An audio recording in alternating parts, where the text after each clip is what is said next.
Alléluia. Amen. Que le Seigneur vous bénisse et nous allons acclamer les rois des rois. Amen. Amen. Nous sommes en train de jeûner. On a décrété 21 jours de jeûne, 3 semaines. Et ce week-end, nous avons vu un peu l'histoire de Daniel. Pendant la retraite, nous avons bien vu que pour vraiment détruire la femme qui est assise sur vous, il faut avoir la révélation. Si vous n'avez pas la révélation, c'est difficile de s'en sortir au combat. Et nous avons vu lorsque Daniel a découvert qu'après 70 ans, il devait rentrer, comment il a jeûné.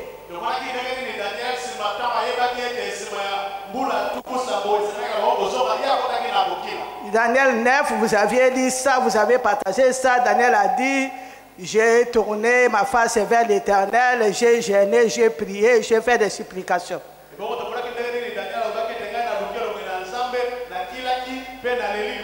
Et la confession aussi. Je pleure tous les jours dans ma vie quand je lis Daniel 9. Quand je vois la profondeur de la repentance et de la confession de Daniel. Et dans verset 20, on dit que l'ange est venu. L'ange Gabriel est venu. Il a parlé à Daniel, je suis venu pour vous ouvrir l'intelligence.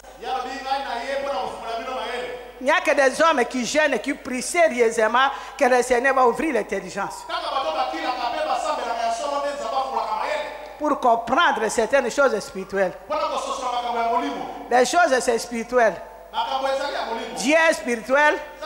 Il est surnaturel. Satan aussi est surnaturel. Il est esprit.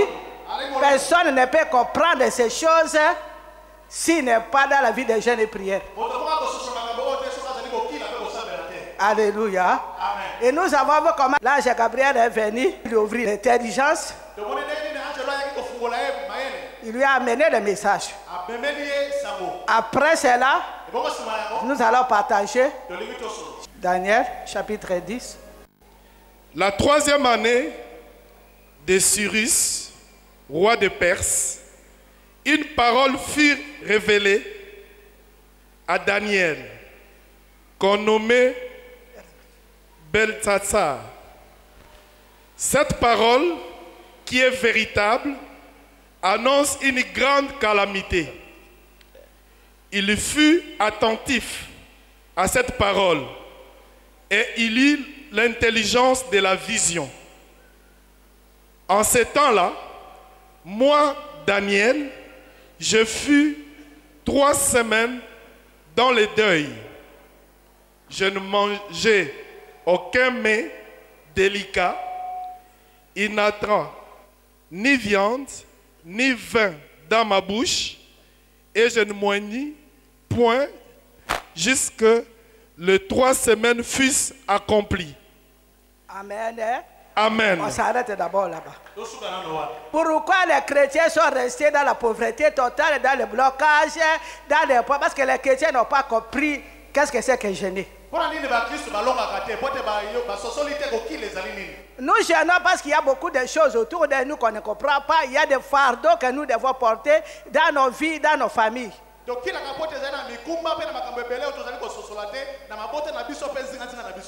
Daniel, après avoir fait cette prière, ange Gabriel est venu lui ouvrir les yeux. Et puis après, il a vu une autre vision, lui annoncer une calamité.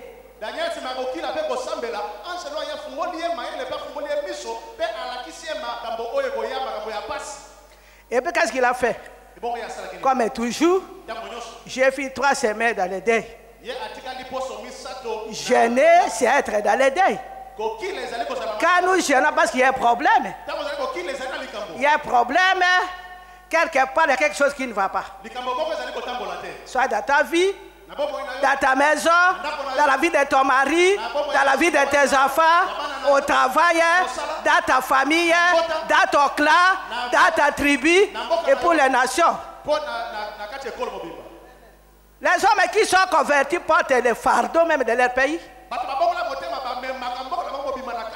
Les hommes convertis portent les fardeaux de leurs cousines, de toute la famille. Vous avez des sœurs qui ne se marient pas, qui ont des enfants bâtards, qui sont des fardeaux lorsqu'on est converti. Vous avez des frères qui ont des diplômes de chômeurs éternels. Vous avez des familles où les gens mettent au monde difficilement.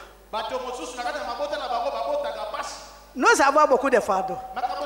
Mais ces choses-là, ces problèmes-là, c'est dans les jeûnes et prières. C'est comme ça, si tu jeûnes, prends les jeûnes au sérieux. Ne soyez pas dans la distraction. Si tu prends ça comme une habitude, tu ne vas pas avoir de révélations. C'est un fardeau. Quand Daniel a compris, il a jeûné 3 semaines. Il dit, je suis fidèle dans les deuils. Il n'a pas mangé des repas délicats, ni vin, ni viande. Pour moi, il ne se lavait même pas. Il est resté longtemps dans la prière. Lorsque nous sommes venus dans ce ministère, c'est pour faire ça. La révélation que le Seigneur m'a donnée, c'est pour faire des chrétiens libérés, délivrés, capables par les jeûnes et prières. Quand les gens viennent, des missionnaires, viennent chez nous préparer les retraites à la maison, je leur montre souvent mon cahier. Avant d'avoir ce ministère, j'ai beaucoup jeûné. J'ai jeûné pour le pays. J'ai jeûné même des choses qui ne me regardaient pas. Un jour, j'avais vu qu'il y avait beaucoup de guerres au Golfe. J'ai vu une maison brûler avec les enfants. J'ai décrété 30 jours de jeûne. J'ai jeûné même 30 jours pour gagner des musulmans à Christ. Avant d'avoir ce ministère. J'ai jeûné pour les stériles. Les combats citoyens n'étaient pas encore là. J'avais un fardeau de prier pour les autres. Là même je ne gagne rien, mais Christ est en train de gagner. Donc jeûner, c'est quelqu'un qui prend le fardeau de c'est pas parce que toi-même tu es bien que tu dis mais pourquoi tu dois jeûner parce qu'autour de toi tout le monde n'a pas encore réussi, dans ta famille, tes enfants, dans les clans il y a encore beaucoup de combats.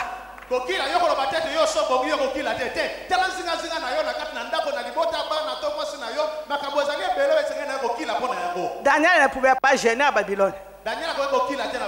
Il est le seul qui a réussi là-bas. Il a travaillé dans le gouvernement. Dès le premier jour qu'il a séparé la lumière et les ténèbres, dès que Daniel a dit je ne peux pas m'essuyer dans la table du roi, dès qu'il a jeûné 3 semaines avec des légumes, Dieu lui a donné l'intelligence supérieure. Toute la vie de Daniel c'était jeûne et prière. Mais cette fois-là, il avait jeûné. Il dit c'est fille dans les deuils. Bien aimé dans le Seigneur. Si tu as des problèmes qui te touchent, des histoires douloureuses dans ta vie, c'est comme ça nous jeûnons. Pour que le Seigneur, même si tu as réussi matériellement, financièrement, tu peux jeûner aussi pour être un homme et une femme spirituelle. Parce que Dieu est esprit, il faut que ce qu'il adore en esprit en vérité. Tu peux jeûner pour voir des anges. Tu peux jeûner pour être en communion permanente avec Dieu. Quand je vois beaucoup de chrétiens, même au combat, j'ai beaucoup jeûné. Mais la vie des chrétiens, c'est jeûner, c'est prier. Tu ne peux pas dire je suis découragé, j'ai beaucoup jeûné. Notre vie, lorsque tu manges, mange bien. Et lorsque tu jeûnes sérieusement. Même quand tu as des voitures, des châteaux, tu es condamné à jeûner, à prier parce que la Bible dit qu'il y a des démons qui ne sont pas capables de jeûner et prière.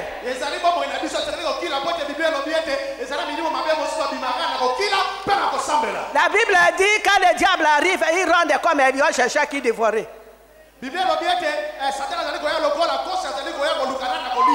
Maintenant, si tu n'es pas là, les jeunes, quand il va rentrer, quand il va trouver la porte d'entrée, il va te dévorer. La Bible dit, résistez-lui avec une ferme assurance. Mais avec quoi tu vas résister?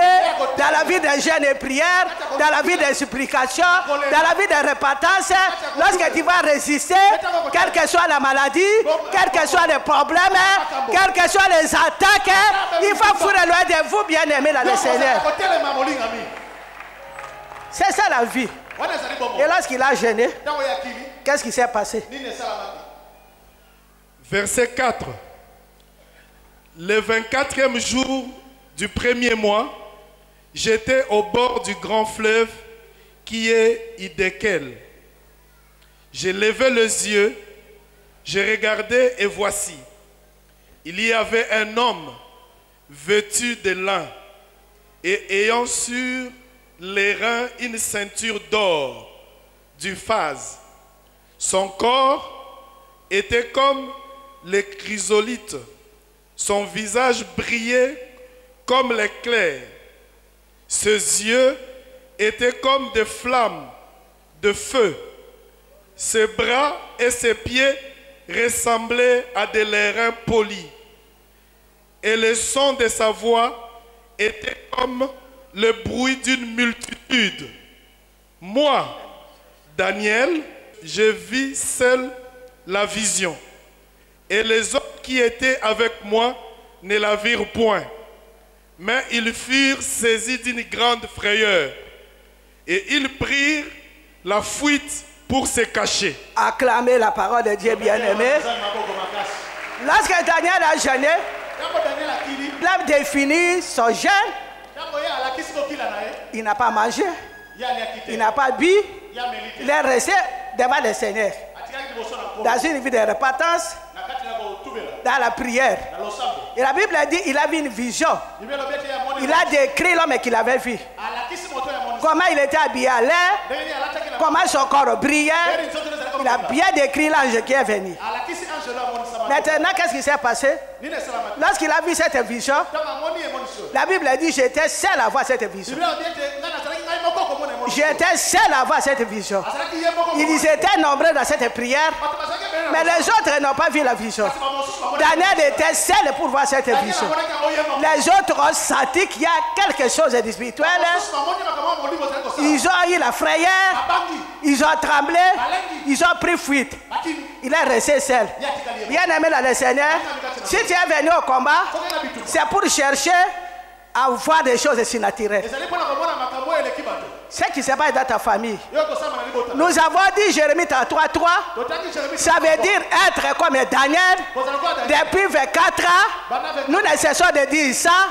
Et si nous n'avons pas de prophète, et si Dieu n'a pas dit qu'il y aurait prophète ici, Maman Olang n'est pas prophétesse, Maman Olang est messagère, elle a appelé à former des messagères comme elle pour prêcher la parole de Dieu, des messagers qui gênent, qui prient pour avoir des révélations, pour avoir des visions, pour leur vie, pour leur famille, pour leur maison. Ça c'est le ministère de combat. Ça c'est notre ministère. Nous n'avons pas de prophète ni de prophétesse. Dieu nous a appelés pour prier, pour jeûner, faire la repentance. Il va t'ouvrir les yeux pour te montrer ce qui s'est passé dans ta vie, dans ta famille, ce que les ancêtres ont fait, comment ils vous ont condamné, comment ils vous ont livré, comment ils vous ont lié. Ça c'est notre ministère. Nous ne voulons pas la confusion sur le ministère. Ce n'est pas un ministère des prophètes. Nous sommes encore en train de nous préparer dans la repentance pour que Dieu t'ouvre les yeux. Dieu veut faire de toi toi-même que tu vois les choses dans ta maison. Qui t'ouvre les yeux pour voir les serpents qui est en train de conduire la famille. Pour voir les serpents qui est en train d'envoler vos richesses. Pour voir les serpents qui vous connaissent dans le célibat. Pour vous montrer la prostituée qui est assise dans votre famille. Pour vous condamner dans les blocages, dans les célibats.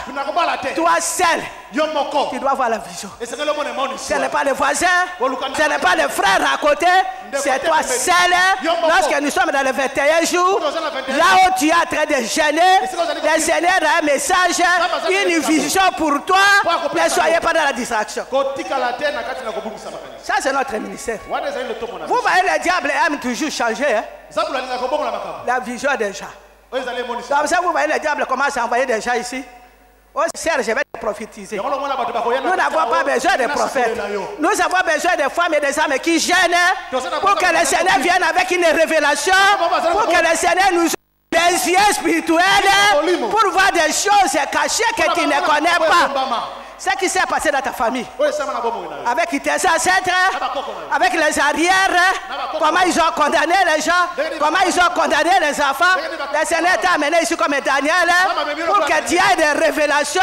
Lorsque tu vas être libéré, tu vas aider ta famille. Tu es venu en mission ici. Même si la famille est dans la sorcellerie, même s'ils sont dans le fétichisme, si tu as mis tes pieds ici, c'est pour les libérer. Lorsque tu auras la vision claire, si c'est le serpent, les gens, tu vas tuer le serpent toi-même, tu vas libérer toute la famille. Toute la famille sera libérée à cause de toi. Prenez les jeunes au sérieux. Lorsque tu vas maintenant détruire des marmites de famille, des marmites, là on a fermé tout le monde, les diplômes de tout le monde, les mariages de tout le monde, les gens, le Seigneur va t'ouvrir les yeux, que tu vas casser, que tu vas consumer, tu vas libérer le mariage de ta famille, même ceux qui ne prient pas. Tu as mission ici. Prends les choses au sérieux. Même si on te combat, tourne le dos. Même si la famille t'injurie, ce n'est pas ton problème. Toi, tu es venu ici pour découvrir des choses anciennes que la famille ne connaissait pas. Comme Daniel. Ne sois pas dans la distraction. Ne soyez pas distraits. Soyez sérieux. Nous avons un Dieu puissant, bien-aimé dans le Seigneur. Un Dieu qui va te révéler des choses. Vous voyez, Daniel a vu la vision. Personne qui a vu.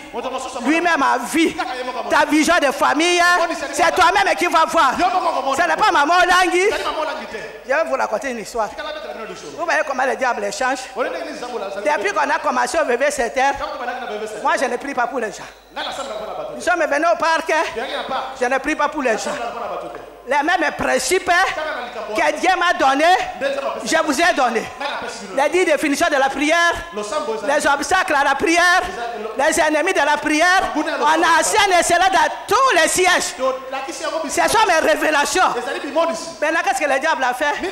Quand les gens voyagent, prie pour moi. La semaine, le Seigneur a dit, tu fais l'erreur. Tu ne peux plus prier pour les gens. Tu n'es pas le pasteur. Si tu pries pour les gens, le ministère va se détruire bientôt. Tu ne peux pas prier pour les gens qui n'ont pas dormi avec toi. Peut-être à prier pour le voyage. La personne a péché. Lorsque tu vas prier pour lui, s'il fait l'accident, quand si maman s'en mérite, les gens ont couffé. Le ne prie plus jamais. Tu as appris aux gens à prier. La personne doit faire la repentance. Avant le voyage, il doit invoquer le Saint-Esprit. Il prend son avion. Le Saint-Esprit sera avec lui. La même puissance de Dieu sera avec lui. Maintenant, quand les gens viennent, moi je dis je ne prie plus. Ce n'est pas ça la vision. Je vous ai appris à prier. Je vous ai appris la repentance. Quand vous prêchez ici, souvent je suis assis là, Dieu vous utilise. Si tu crains Dieu, si tu as une vie de repentance, une vie de jeûne et prière, Dieu là que je vous ai présenté va vous accompagner, va vous protéger. Je ne vais pas être votre prophétesse. Je suis messagère.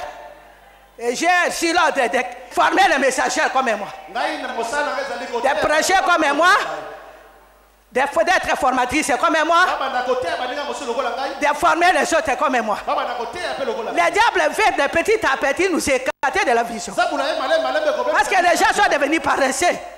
Nous sommes venus pour gêner, nous sommes venus pour prier, pour la supplication, pour la repentance. Avec ça, tu as le monde entier entre ses mains.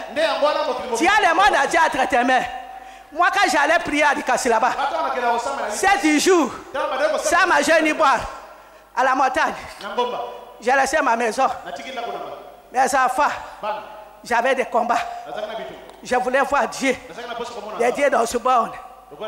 Les dieux de Catherine Koulman qui jeûnait 40 jours avant de faire la croisade. Catherine Koulman jeûnait 40 jours. Et Dieu l'a utilisé aux États-Unis. Moi, je voulais expérimenter ce Dieu. Comme pas de jeûne, pas de prière.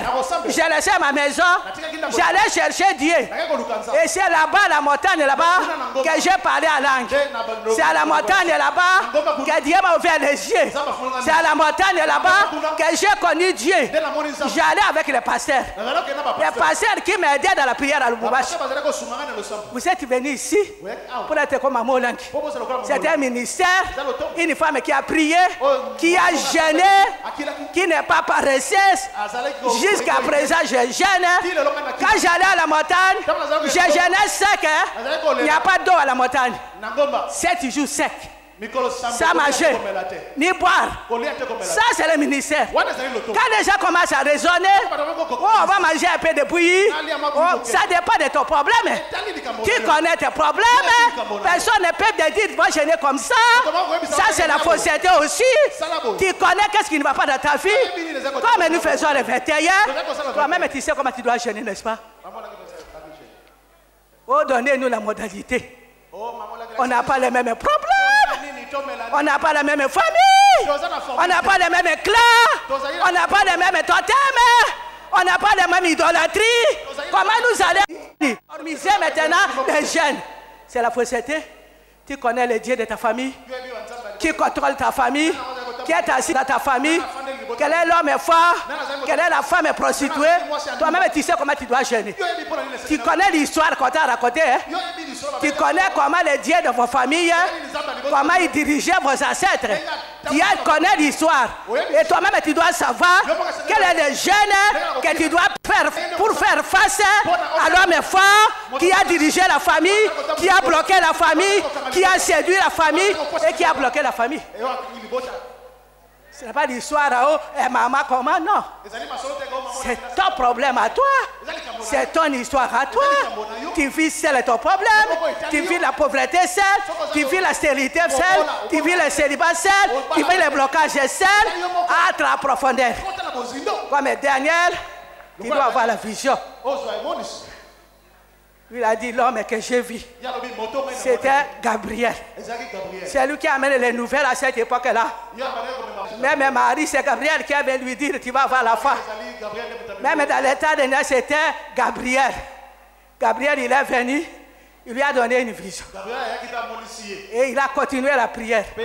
Il dit, je suis seul à avoir la vision. Tu dois la vision seule. Moi, je n'aime pas les gens qui veulent être des prophétesses. Oh, maman, quand j'ai dormi, j'ai vu celle Dorcas. Elle est nue. Qui t'a dit d'aller voir la nudité de Dorcas? Ça, ce n'est pas nous.